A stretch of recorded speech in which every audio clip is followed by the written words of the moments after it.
ସେତେବେଳେ ରାତି 2 ବାଜିଥାଏ। ଶମ୍ଭୁ ଦେଖିଲା ସ୍ତ୍ରୀ ଲୋକଟି କୂଅ ପାଖରେ ତା'ର 2 ହାତ ତଳକୁ ଦେଇ ଆଣ୍ଠେଇଲା। ଗୋଡ଼ ଓ ହାତର ଆଙ୍ଗୁଳି ଗୁଡ଼ା ସବୁ ଲମ୍ବା ଲମ୍ବା ହୋଇଗଲା। ଆଖି ଦୁଇଟା ଯେମିତି ରେଡ୍ ରଙ୍ଗର ଉତ୍ତପ୍ତ ନିଆଁ ଭଳି ଜଳୁଥିଲା। କିଛି ସମୟ ପରେ ଗୋଡ଼ ଦୁଇଟା ଉପରକୁ କରି ଗୋଟିଏ ହାତରେ ଠିଆ ହେଲା ଓ ଅନ୍ୟ ହାତରେ ପାଖରେ ଥିବା କଞ୍ଚା ପତ୍ର, ମଲା ଗାଈ, ଗୋରୁ, ଛେଳି, ମେଣ୍ଢା, କୁକୁର, ବିଲେଇର କଞ୍ଚା ମାଂସ ସବୁ ଖାଇବାକୁ ଲାଗିଲା। ଏସବୁ ଦେଖି ଶମ୍ଭୁର ଦେହ ଭୟରେ ଥରିଲା। ସେ କିଛି କହିପାରିଲାନି। ସତେ ଯେପରି ତା ପାଟିରେ ଫେବିକ୍ୱିକ୍ ଅଠା ଲାଗିଯାଇଛି। ହ୍ୟାଲୋ ସାଙ୍ଗମାନେ, ଜୟ ଜଗନ୍ନାଥ। ମୁଁ ଆଦିତ୍ୟ ଆପଣମାନଙ୍କୁ ସ୍ୱାଗତ କରୁଛି ମୋ ଚ୍ୟାନେଲ୍ ଷ୍ଟୋରି ବାଇ ଆଦିତ୍ୟକୁ। ଆଜିର ଷ୍ଟୋରି ବହୁତ ଇଣ୍ଟରେଷ୍ଟିଂ ହେବ। ଇଣ୍ଟ୍ରୋରେ ଆପଣମାନେ ତ ଦେଖିପାରିଥିବେ। ତେଣୁ ଚାଲନ୍ତୁ ଡେରି ନକରି ଆଜିର ଷ୍ଟୋରି ଆରମ୍ଭ କରିବା। ଷ୍ଟୋରିଟି ଭଲ ଲାଗିଲେ ଲାଇକ୍, ସେୟାର, କମେଣ୍ଟ କରିବେ। ତା ସହିତ ସବସ୍କ୍ରାଇବ୍ ମଧ୍ୟ କରିଦେବେ, କାରଣ ମୁଁ ଅପଲୋଡ଼ କରୁଥିବା ଭିଡ଼ିଓର ନୋଟିଫିକେସନ୍ ଆପଣଙ୍କ ପାଖକୁ ସର୍ବପ୍ରଥମେ ପହଞ୍ଚିଯିବ। ଆଉ ଏମିତି ଆପଣ ଷ୍ଟୋରି ଶୁଣିକି ଏନ୍ଜୟ କରୁଥିବେ। ଚାଲନ୍ତୁ ଡେରି ନକରି ଆରମ୍ଭ କରିବା ଆଜିର ଷ୍ଟୋରି। ସନ୍ଧ୍ୟା ସମୟ ହୋଇଥାଏ। କ୍ରିକେଟ ଖେଳ ସାରି ପଡ଼ିଆରେ ବସିଥାନ୍ତି 2 ସାଙ୍ଗ। ଜଣେ ଶମ୍ଭୁ ଆଉ ଜଣେ ଶଙ୍କର। 2 ଜଣ ଯାକ ପିଲାବେଳର ଅତି ଘନିଷ୍ଠ ବନ୍ଧୁ। 2 ସାଙ୍ଗ ଗୋଟିଏ କଲେଜରେ ପଢ଼ୁଥିଲେ। 2 ଜଣଙ୍କ ଗୋଟିଏ ଇଚ୍ଛା ଥିଲା କି ସେମାନେ ଦିନେ ଇଣ୍ଡିଆନ୍ ଆର୍ମିରେ ଯୋଗ ଦେବେ। ସେଥିପାଇଁ ସେମାନେ ତାଙ୍କର ଫିଜିକାଲ ଫିଟନେସ୍ରେ ବେଶୀ ଧ୍ୟାନ ଦେଉଥିଲେ। କ୍ରିକେଟ ଖେଳ ସରିବା ପରେ ଦୁହେଁ ବେଶ ହସ ଖୁସିରେ ମସଗୁଲ ହୋଇଗଲେ। ଶମ୍ଭୁ କହିଲା, ଭାଇ ଦେଖ, ଆମକୁ ଅଧିକା ପରିଶ୍ରମ କରିବାକୁ ପଡ଼ିବ, କାରଣ ଆର୍ମି ରାଲି ତ ଆଉ 20 ଦିନ ଅଛି। ସେଥିପାଇଁ ମୁଁ ଭାବୁଛି ଆମେ ରାତି 4ରୁ ଉଠି ଦୌଡ଼ିବା, କାରଣ କେବଳ ସନ୍ଧ୍ୟା ସମୟର ଫିଜିକାଲ ୱାର୍କ ଆମ ପାଇଁ ସଫିସିଏଣ୍ଟ ନୁହେଁ। ଶଙ୍କର କହିଲା, ଠିକ୍ ଅଛି ଭାଇ, ଏଥର ରାତି 4ରୁ ଉଠି ଦୌଡ଼ିବା। ଆର୍ମି ରାଲିକୁ ବହୁତ ସାରା ପିଲା ଆସିବେ। ଆମକୁ ଆଗରେ ରହିବାକୁ ହେଲେ ଅଧିକା ଫିଟନେସ୍ ଉପରେ ଧ୍ୟାନ ଦେବାକୁ ପଡ଼ିବ। ଆସନ୍ତା କାଲିଠୁ ଆରମ୍ଭ କରିବା। ଆମ ଗାଁ ଶେଷ ମୁଣ୍ଡରେ ଥିବା ରାସ୍ତାରେ ଦୌଡ଼ିବା। ରାତି ବେଳେ ସୁନସାନ ଫାଙ୍କା ରାସ୍ତାରେ ଦୌଡ଼ ଅଭ୍ୟାସଟା ଭଲ ହେବ।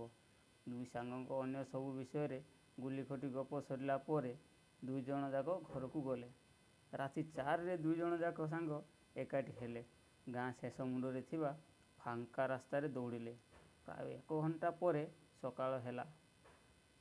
ତାଙ୍କର ଫିଜିକାଲ ୱାର୍କ ସରିଯାଇଥିଲା। ଦୁହେଁ ବହୁତ ଏକ୍ସାଇଟେଡ୍ ଥିଲେ ତାଙ୍କର ଆର୍ମି ରାଲିକୁ ନେଇ। ଏମିତି ଦୁହେଁ ପ୍ରାୟ ପ୍ରତିଦିନ ରାତି 4ରୁ ଯାଇ ଅଭ୍ୟାସ କଲେ। ଆର୍ମି ରାଲିଟା ଧୀରେ ଧୀରେ ପାଖେଇ ଆସିଲା। ଦୁହେଁ ଆହୁରି ସତର୍କ ହୋଇଗଲେ। ରାତି ଦିନ ତାଙ୍କର ଫିଜିକାଲ ଫିଟନେସ୍ ପାଇଁ ଧ୍ୟାନ ଦେଲେ। ଆର୍ମି ରାଲିକୁ ଆଉ ମାତ୍ର 3 ଦିନ ବାକି ଥାଏ। ଶମ୍ଭୁକୁ ରାତିରେ ନିଦ ନାହିଁ। ସେ ଭାବିଲା, ରାତି 4 ହୋଇଗଲାଣି, ଆଉ ଶୋଇବା କ'ଣ? କାଳେ ପୁଣି ନିଦ ଲାଗିଯିବ। ତା'ର ନିତ୍ୟ କାମ ସାରି ଚାଲିଲା ଗାଁ ଶେଷ ମୁଣ୍ଡ ରାସ୍ତାକୁ। ଶଙ୍କରକୁ ଅପେକ୍ଷା କଲା, କିନ୍ତୁ ଶଙ୍କର ଆସିଲା ନାହିଁ। ପ୍ରାୟ ଅଧଘଣ୍ଟା ପରେ ଶମ୍ଭୁ ଆଉ ଶଙ୍କରକୁ ଅପେକ୍ଷା ନ କରି ଦୌଡ଼ିଲା। ଶମ୍ଭୁ ଭାବିଲା, ଶଙ୍କରକୁ ଆଜି ଜୋରରେ ନିଦ ହୋଇଯାଇଥିବ ବୋଧେ। ଶମ୍ଭୁ ଏକା ଦୌଡ଼ିଲା। ଝାପ୍ସା ଜହ୍ନ ଆଲୁଅ, ଥଣ୍ଡା ଥଣ୍ଡା ପବନ। ହାତରେ ତା'ର ଥାଏ ଛୋଟ ଗୋଟେ ପକେଟ୍ ଟର୍ଚ୍ଚ। ପ୍ରାୟ ଦୌଡ଼ିବାର ଅଧଘଣ୍ଟା ପରେ ଗାଁ ମଶାଣି ପାଖ ରାସ୍ତା ପଡ଼ିଲା। ସେଦିନ ଗାଁ ମଶାଣି ଶମ୍ଭୁକୁ ଗୋଟେ ଅଲଗା ପ୍ରକାରର ଆଭାସ ଦେଉଥିଲା। କିଛି କ୍ଷଣ ପରେ ଗୋଟେ କୋଉଠୁ ରୁନ୍ଝୁନ୍ ପାଉଁଜି ଶବ୍ଦ ଶୁଭିଲା। ଶମ୍ଭୁ ଟିକିଏ ଅଟକି ଯାଇ ଚାରିଆଡ଼େ ଦେଖିଲା। ପାଉଁଜି ଶବ୍ଦର ଦିଗ ତାକୁ କନଫ୍ୟୁଜ୍ କରିଦେଲା। ପର୍ଟିକୁଲାର ଦିଗଟା ଜାଣି ହେଉନଥିଲା, କାରଣ ରାତିରେ ତ ଟିକିଏ ଆବାଜ ହେଲେ ବି ଚାରିପଟୁ ଗୁଞ୍ଜରି ଉଠେ। ସେହି ମଶାଣି କଡ଼ରେ ଥିବା ଏକ କଦମ୍ବ ଗଛ ମୂଳେ ଶମ୍ଭୁ ଧୀରେ ଧୀରେ ଯାଇ ଛିଡ଼ା ହେଲା। ପାଉଁଜି ଶବ୍ଦର ଦିଗକୁ ଏକାଗ୍ର ଚିତ୍ତରେ ନିରୀକ୍ଷଣ କଲା। ଶମ୍ଭୁ ମନରେ ଟିକେ ଭୟ ପଶି ଆସିଲା। ହାତରେ ବନ୍ଧା ହୋଇଥିବା ଘଣ୍ଟା ଉପରେ ତାର ନଜର ପଡ଼ିଗଲା। ଟର୍ଚ୍ଚ ମାରି ଦେଖିଲା, ସେତେବେଳେ ସମୟ ରାତି 2ଟା ବାଜିଛି। ଶମ୍ଭୁ ଆଶ୍ଚର୍ଯ୍ୟ। ଶମ୍ଭୁ ଭାବିଲା, ଏମିତି କେମିତି ହେଲା? ଘଣ୍ଟା ତ ଠିକ୍ ଠାକ୍ ଚାଲିଛି। ମୁଁ ଆଜି ଏତେ ବେଳାବେଳି ଉଠି ଆସିଛି। ସେଥିପାଇଁ ଆଜି ଶଙ୍କରର ଦେଖା ନାହିଁ। ଶମ୍ଭୁ ଆଗକୁ ନ ଯାଇ ଘରକୁ ଫେରିଯିବାକୁ ଲାଗିଲା। ହଠାତ୍ ଆଉ ଥରେ ସେଇ ପାଉଁଜି ଶବ୍ଦ ଶୁଭିଲା। ଶମ୍ଭୁ ଦେଖିଲା ଗୋଟିଏ ସ୍ତ୍ରୀ ଲୋକଟି ମଶାଣି ପାଖରେ ଥିବା ଭଙ୍ଗା କୂଅ ଉପରେ ବସିଛି। ଶମ୍ଭୁ ସେ କଦମ୍ବ ଗଛ ଉହାଡ଼ରେ ଲୁଚି ଲୁଚି ଦେଖିଲା ସେ ସ୍ତ୍ରୀ ଲୋକକୁ। କୂଅ ପାଖରୁ ସେ କଦମ୍ବ ଗଛ ପ୍ରାୟ 200 ମିଟର ଦୂର ହେବ। ଜହ୍ନର ହାଲକା ଆଲୁଅରେ ସେ ସ୍ତ୍ରୀ ଲୋକର ମୁହଁଟା ଦିଶୁନଥିଲା। ଧଳା ରଙ୍ଗର ଶାଢ଼ୀରେ ସେ କେଶ ସବୁ ଆଗକୁ କରି ବସିଥିଲା। ଚାରିଆଡ଼ ଶୂନଶାନ ଭିତରେ ସେ ସ୍ତ୍ରୀ ଲୋକର କଣ୍ଠରୁ ଗୁଞ୍ଜରି ଆସୁଥିଲା ବିଭୀଷିକାମୟ କର୍କଶ ସ୍ୱର, ଆଉ ତାର ରୁଣଝୁଣ ପାଉଁଜିର ଶବ୍ଦ। ଶମ୍ଭୁ ଭୟରେ ଛାନିଆ ହେଇ ସେଇ କଦମ୍ବ ଗଛ ମୂଳରେ ଜାକି ଜୁକି ହେଇ ବସି ପଡ଼ିଲା। ଥରି ଥରି ଭଗବାନଙ୍କୁ ଡାକିଲା କେମିତି ସେଠୁ ସେ ଘରକୁ ଯିବ। ଶମ୍ଭୁ ଦେଖିଲା ସେ ସ୍ତ୍ରୀ ଲୋକଟି କୂଅ ପାଖରେ ତାର 2 ହାତ ତଳକୁ ଦେଇ ଆଣ୍ଠେଇଲା। ଗୁରୁଣ୍ଡି ଗୁରୁଣ୍ଡି କିଛି ସମୟ ହସି ହସି ଚିତ୍କାର କଲା। ଗୋଡ଼ ଆଉ ହାତର ଆଙ୍ଗୁଳି ଗୁଡ଼ା ସବୁ ଲମ୍ବା ଲମ୍ବା ହେଇଗଲା। ଦେହ ସାରା ଲୋମରେ ଭର୍ତ୍ତି ହେଇଗଲା। ଆଖି ଦୁଇଟା ରେଡ୍ ରଙ୍ଗର ଉତ୍ତପ୍ତ ନିଆଁ ଭଳି ଜଳୁଥିଲା। କିଛି କ୍ଷଣ ପରେ ସେ ସ୍ତ୍ରୀ ଲୋକର ଗୋଡ଼ ଦୁଇଟା ଉପରକୁ ଉଠିଗଲା। ତାର ହାତ ଜରିଆରେ ତଳକୁ ମୁଣ୍ଡ କରି ଚାଲିଲା। ସେ କୂଅ ଚାରିପାଖରେ ଚିତ୍କାର କରି ବୁଲିଲା। ଗୋଟିଏ ହାତରେ ଛିଡ଼ା ହେଇ ଆଉ ଗୋଟିଏ ହାତରେ ସେଇଠି ପଡ଼ିଥିବା କଞ୍ଚା ପତ୍ର, ମଲା ଗାଈ, ଗୋରୁ, ଛେଳି, କୁକୁର, ବିଲେଇଙ୍କର କଞ୍ଚା ମାଂସ ସବୁ ଖାଇବାକୁ ଲାଗିଲା। ବିକଟାଳ ଶବ୍ଦରେ ଚିତ୍କାର କରିଲା। ପ୍ରାୟ 1 ଘଣ୍ଟା ଏମିତି ଚାଲିଲା। ଶେଷକୁ ପୁଣି 2 ଗୋଡ଼କୁ ତଳେ ଲଗେଇ ପୂର୍ବ ଅବସ୍ଥାକୁ ଫେରି ଆସିଲା। ସାଧାରଣ ସ୍ତ୍ରୀ ଲୋକ ପରି ଦିଶିଲା। ସେଇ କୂଅରୁ ପାଣି କାଢ଼ି ନିଜେ ଗାଧେଇ ହେଇଗଲା। କୂଅ ପାଖରେ ଥିବା ତୁଳସୀ ପତ୍ରକୁ ଚୋବେଇ ଚୋବେଇ ଖାଇଦେଲା। ଆଉ ତାପରେ ଗାଁ ମୁହାଁ ହେଇ ଚାଲିଲା। ଶମ୍ଭୁ ସବୁ ଦେଖୁଥିଲା। ଶମ୍ଭୁ ନିଶ୍ଚିତ ହେଇଗଲା ଯେ ତାଙ୍କର ଗାଁର କୌଣସି ଏକ ସ୍ତ୍ରୀ ରାତିରେ ଏ କଞ୍ଚାଖିଆ ଡାହାଣୀର ବେଶ ଧାରଣ କରୁଛି। ଶମ୍ଭୁ ମନେ ମନେ ସ୍ଥିର କଲା ନିଶ୍ଚିନ୍ତ ସେ ସ୍ତ୍ରୀ ଲୋକକୁ ଚିହ୍ନଟ କରିବ। କିଏ ସେ ସ୍ତ୍ରୀ ଲୋକ? ଶମ୍ଭୁ ଘରକୁ ଫେରିଲା। ଶଙ୍କର ଆଗରେ ସବୁ କଥା କହିଲା। ଶଙ୍କର କହିଲା, ଡାହାଣୀମାନଙ୍କର ଗୋଟେ କଳା ଅଛି। ସେମାନେ ସମାଜରେ ସାଧାରଣ ଲୋକଙ୍କ ସହ ମିଶି ଚଳିବେ, କିନ୍ତୁ ତାଙ୍କ ଶରୀରରେ ଯେତେବେଳେ ସେ କଳା ପ୍ରବେଶ କରିବ, ସେତେବେଳେ ସେମାନେ ନିଜେ ନିଜକୁ ରୋକିପାରିବେ ନାହିଁ। ଶୂନଶାନ ରାତିରେ ପ୍ରାୟ ସେମାନଙ୍କର କଳା ଜାଗି ଉଠେ। ଲକ୍ଷେ ସ୍ତ୍ରୀ ଲୋକଙ୍କ ଭିତରେ ପ୍ରାୟ ଜଣେ କିମ୍ବା 2 ଜଣଙ୍କଠାରେ ଏମିତିକା କଳା ଦେଖିବାକୁ ମିଳେ।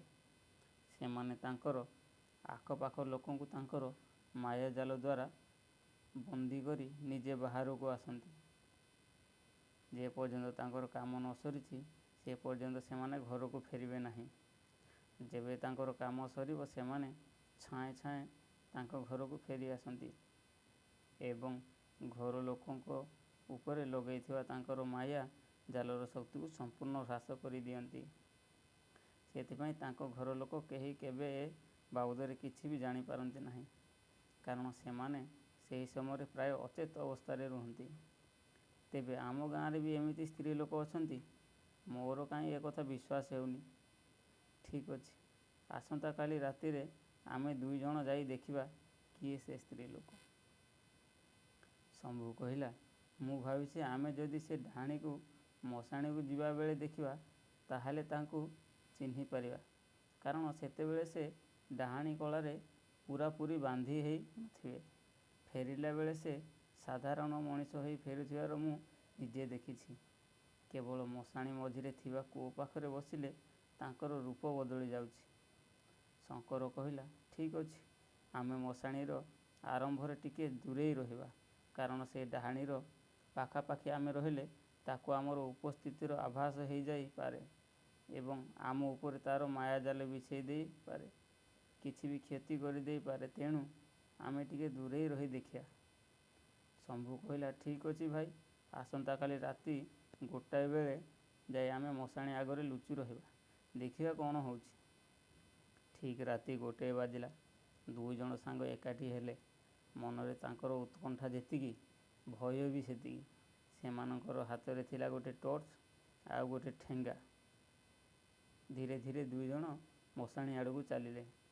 ଯେମିତି ମଶାଣି ପାଖ ହେଇଗଲା, ମଶାଣିର ଆରମ୍ଭର ରାସ୍ତା କଡ଼ରେ ଥିବା ଗୋଟେ ବରଗଛ ପାଖରେ ଲୁଚି ରହିଲେ। ଦୁଇ ଜଣ ସାଙ୍ଗ ଚୁପଚାପରେ ସେଠି ଥିବାବେଳେ ଅଧଘଣ୍ଟା ବିତିଗଲା। ଅଧଘଣ୍ଟା ପରେ ସେମାନେ ଗୋଟେ ରୁନ୍ଝୁନ୍ ଶବ୍ଦ ଶୁଣିଲେ। ଶମ୍ଭୁ ଶଙ୍କରକୁ ଆଖି ଠାରିଦେଲା। କହିଲା, ଦେଖ ଆସିଗଲା।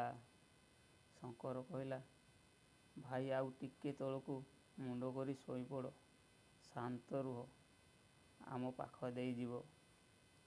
ଶମ୍ଭୁ କହିଲା, ଭାଇ ଯଦି ଆମ ଆଡ଼େ ମାଡ଼ି ଆସିଲା? ଶଙ୍କର କହିଲା, ଠେଙ୍ଗା କାହିଁକି ଅଛି? ଆମେ ନିର୍ଧୁମ ପିଟି ଚାଲିବା। ଯଦି ନ ପାରିଲେ ତାହେଲେ ତା'ର ଗୋଡ଼ ତଳେ ପଡ଼ିଯିବା। ଶମ୍ଭୁ କହିଲା, ଭାଇ ତୁ ଆଉ ଏ ବେଳରେ କମେଡ଼ି କରନା। ଶଙ୍କର କହିଲା, ଭାଇ ଦେଖ, ତାକୁ ସେ ଆମ କାମିନୀ ଭାଉଜ ନୁହେଁ ତ? ଶମ୍ଭୁ କହିଲା, ହେ ନା ମ, ସେ ଆମ ରେବତୀ ଭାଉଜ ପରି ଦିଶୁଛି ନା କ'ଣ? ଶଙ୍କର କହିଲା, ହେ ଯା ମ, ତୁଟା ଅନ୍ଧ ହେଇଗଲୁଣି। ଦେଖ ତା'ର ଚାଲି ଭଲ ସେ ଦେଖ। ଶମ୍ଭୁ କହିଲା, ଭାଇ ଆମ ପାଖରୁ ଜମା 50 ମିଟର ଦୂରରେ ସେ ଯାଉଛି। ଇଆଡ଼େ ଆସିବନି ତ? ଶଙ୍କର କହିଲା, ହେ ଚୁପ୍ ରହ, ଦେଖ ତା ମୁହଁକୁ। ଶମ୍ଭୁ କହିଲା, ଆରେ ଭାଇ ତୋତେ ମାନିଗଲି। ତୁ ଯାହା କହିଥିଲୁ ସେଇଆ ଆଉ। ସେ ଆମ କାମିନୀ ଭାଉଜ। ତା' ମାନେ ଆମ କାମିନୀ ଭାଉଜ କଞ୍ଚାଖିଆ ଡାହାଣୀ ଆଉ। ଶଙ୍କର କହିଲା, ଭାଇ ସେ ମଶାଣି କୁଆଡ଼କୁ ଗଲାଣି। ଆମେ ଚାଲ ଟିକେ ଆଗ ଯାଏ ଯିବା। ସେଠୁ ସ୍ପଷ୍ଟ ଭାବେ ସବୁ ଦେଖାଯିବ। ଶମ୍ଭୁ କହିଲା, ଭାଇ ମୋତେ ଡର ଲାଗୁଛି। ତୁ ଯିବୁ ଯଦି ଯା, ମୁଁ ଏଇଠି ଲୁଚି ବସିଛି। ଶଙ୍କର କହିଲା, ଆରେ ଆସେ ମ, କିଛି ହବନି। ସେ ଆମ କାମିନୀ ଭାଉଜ ପରା। ଯଦି ସେ ଆମ ପାଖକୁ ଆସିଲେ ତାଙ୍କ ଗୋଡ଼ ତଳେ ଲମ୍ବ ହୋଇ ପଡ଼ିଯାଇ କହିବା, କାମିନୀ ଭାଉଜ ଆମେ ତୁମ ଦିଅର, କ'ଣ ଚିହ୍ନି ପାରୁନ? ଶମ୍ଭୁ କହିଲା, ଆଉ ତାପରେ ସେ ଜମା ଆମକୁ ଚିହ୍ନି ପାରିବେନି। ଆମ ଗୋଡ଼ ଆଡ଼ୁ ଆଗ ଚୋବେଇ ଚୋବେଇ ଖାଇଯିବେ। ଜମା 4ଟା ଲେଗ୍ ପିସ୍ ମିଳିଯିବ। ଶଙ୍କର କହିଲା, ଆରେ ଚାଲ ଭାଇ, କିଛି ହବନି। ମୁଁ ଅଛି, ଯାହା ହେବ ଦେଖାଯିବ। ଦୁଇ ଜଣ ସାଙ୍ଗ ଆଗକୁ ଗଲେ। ପ୍ରାୟ 200 ମିଟର ଦୂରରେ ଥାଇ ଗୋଟେ ଆମ୍ବ ଗଛ ମୂଳେ ଶୋଇକି ଚୁପଚାପ ଦେଖିଲେ। କୂଅ ଉପରେ କାମିନୀ ଭାଉଜ ବସି ଗଲେ। କେଶଗୁଡ଼ା ଆପେ ଆପେ ଆଗକୁ ଉଡ଼ି ଆସିଲା। କାମିନୀ ଭାଉଜ ଗୋଟିପଣ ଥରିଲେ। ବିକଟାଳ ଶବ୍ଦରେ ଚିତ୍କାର କଲେ। ହାତ ଆଉ ଗୋଡ଼ର ଆଙ୍ଗୁଠି ଗୁଡ଼ା ସବୁ ଲମ୍ବା ଲମ୍ବା ହେଇଗଲା। ଶରୀର ସାରା ତାଙ୍କର ଲୋମରେ ପୂରାପୂରି ଭର୍ତ୍ତି ହେଇଗଲା। ଆଖି ଦୁଇଟା ପୁରା ରେଡ୍ ହେଇଗଲା। ଉତ୍ତପ୍ତ ନିଆଁ ଭଳିଆ ଜଳୁଥିଲା। ଧୀରେ ଧୀରେ ସମ୍ପୂର୍ଣ୍ଣ ବିକଟାଳ ମୁହଁ ହେଇଗଲା। ଗୋଡ଼ ଦୁଇଟା ଉପରକୁ ଟେକି ହେଇଗଲା। ଦୁଇ ହାତରେ ସେଠି କୂଅ ପାଖରେ ବୁଲିଲେ। ସେଠି ଯାହା ସବୁ ପଡ଼ିଥିଲା ଖାଇ ଚାଲିଲେ। ଦୀର୍ଘ ନିଶ୍ୱାସ ପକାଇ ଖାଲି ଗର୍ଜନ କଲେ, କର୍କଶ ସ୍ୱରରେ, ଗୁଁ ଗାଁ ସୁଁ ସଁ। ଏଇପରି ହେଲେ। ଶଙ୍କର କହିଲା, ଭାଇ ଦେଖ, ଏବେ କାମିନୀ ଭାଉଜଙ୍କୁ ସମ୍ପୂର୍ଣ୍ଣ ଡାହାଣୀ କଳାଟା ଗ୍ରାସ କରିଛି। ସେ ଏବେ ପୂରାପୂରି କଞ୍ଚାଖିଆ ଡାହାଣୀ ପାଲଟି ଗଲେ। ଶମ୍ଭୁ କହିଲା, ଭାଇ 1 ଘଣ୍ଟା କାଳ ଏବେ ଏମିତି ବିକଟାଳ ଦୃଶ୍ୟ ଚାଲିବ। ମୁଁ ଦେଖିଛି। ଚାଲେ ଆମେ ଫେରିଯିବା।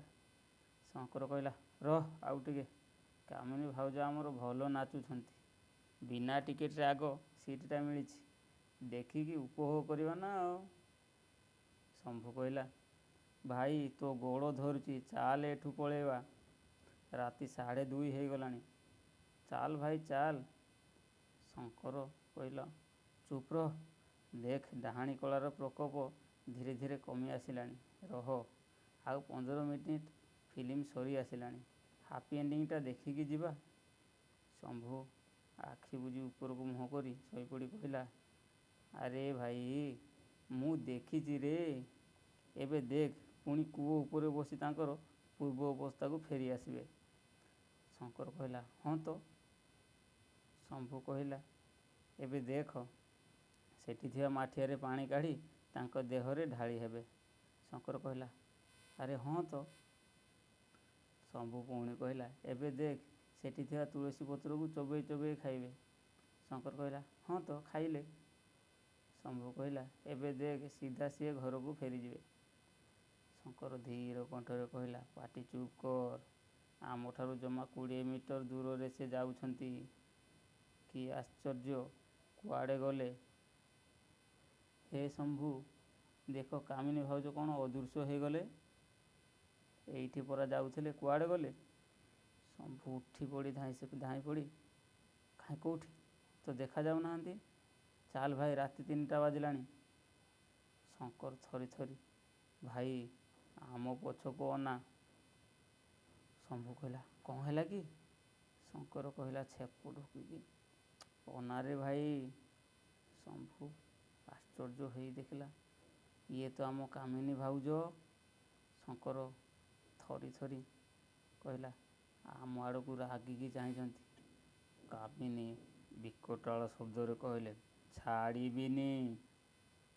ଶମ୍ଭୁ କହିଲା, ଭାଇ ଭାଗ ଭାଗ ଭାଗ।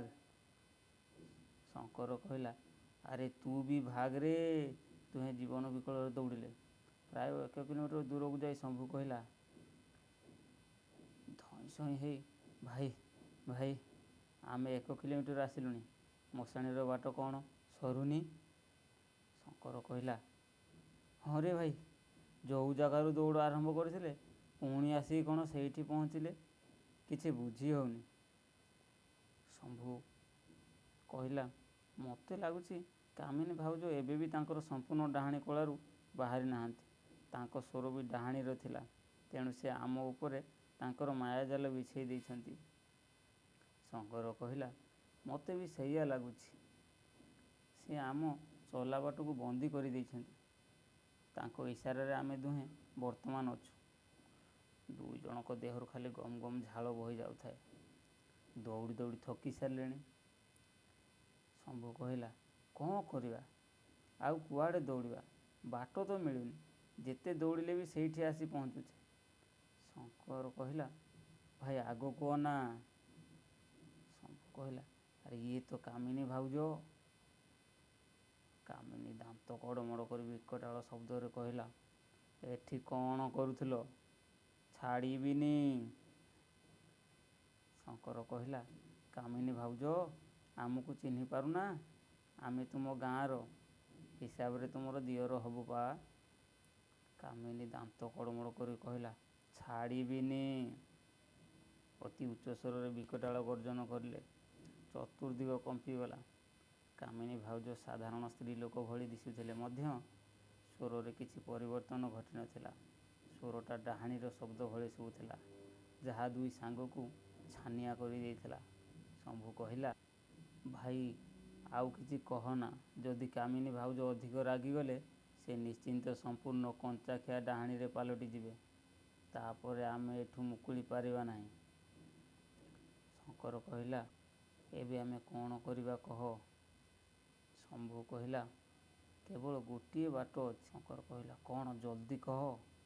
ଶମ୍ଭୁ କହିଲା, ଚାଲେ ଆମେ ଦୁହେଁ ମିଶି ହନୁମାନ ଚାଳିଶା ବୋଲିବା। ଶଙ୍କର କହିଲା, ଠିକ୍ ଅଛି, ଚାଲ ବୋଲିବା।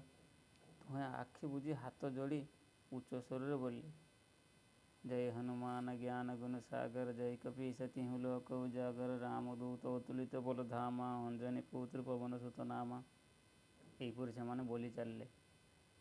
ଶମ୍ଭୁ କହିଲା, ଭାଇ ଏବେ ଆମେ ପୁରା ବିପଦମୁକ୍ତ ହୋଇଯାଇଛେ। ଶଙ୍କର କହିଲା, ହଁ, କାମିନୀ ଭାଉଜ ଆଉ କେଉଁଠି ଦେଖା ତ ଯାଉନାହାନ୍ତି। ଦୁହେଁ ଚାରିଆଡ଼େ ଟର୍ଚ୍ଚ ମାରି ଦେଖିଲେ, କେହି କେଉଁଠି ନାହାନ୍ତି। ଶମ୍ଭୁ କହିଲା, ଉଫ୍, ଆରେ ଭାଇ, ଶାନ୍ତି ମିଳିଲା। ଏବେ ପୁରା ଶାନ୍ତି। ଶଙ୍କର କହିଲା, କିନ୍ତୁ ଆଜି ରାତିରେ ଯାହା ଘଟିଗଲା କେବେ କାହାକୁ କହିବା ନାହିଁ, ନଚେତ୍ ଆମ କାମିନୀ ଭାଉଜ ବଦନାମ ହେଇଯିବେ। ଏମିତିରେ ବି ସେ ଆମକୁ ମଧ୍ୟ ଚିହ୍ନି ପାରିଲେ ନାହିଁ। ତେଣୁ ତାଙ୍କର ଏ ବିଷୟରେ କିଛି ମନେ ନଥିବ। କାରଣ ସେ ତ ଡାହାଣୀ କଳାରୁ ସମ୍ପୂର୍ଣ୍ଣ ବର୍ତ୍ତି ନଥିଲେ। ତେଣୁ ଆମେ ଦୁହେଁ ଏ ଘଟଣାକୁ ଲୁଚେଇକି ରଖିବା। ଶମ୍ଭୁ କହିଲା, ତୁ ଠିକ୍ କହିଛୁ ଭାଇ। ଯଦି ଏହି ଘଟଣା ପ୍ରଘଟ ହେବ ତାଙ୍କର ସୁନ୍ଦର ଘର ସଂସାର ଉଜୁଡ଼ି ଯାଇପାରେ। ଶଙ୍କର କହିଲା, ଚାଲ ଭାଇ, ଏହି ଘଟଣାକୁ ଗୋଟେ ସ୍ୱପ୍ନ ଭାବି ଭୁଲିଯିବା। ଠିକ୍ ଅଛି ଭାଇ। ଏହି ଘଟଣାର 2 ଦିନ ପରେ ସେମାନେ ଦୁହେଁ ଇଣ୍ଡିଆନ୍ ଆର୍ମି ରାଲିରେ ଉତ୍ତୀର୍ଣ୍ଣ ହୋଇଗଲେ। ପରବର୍ତ୍ତୀ ସମୟରେ ସେମାନେ ଇଣ୍ଡିଆନ୍ ଆର୍ମି ଫୋର୍ସରେ ଜଏନ୍ କଲେ।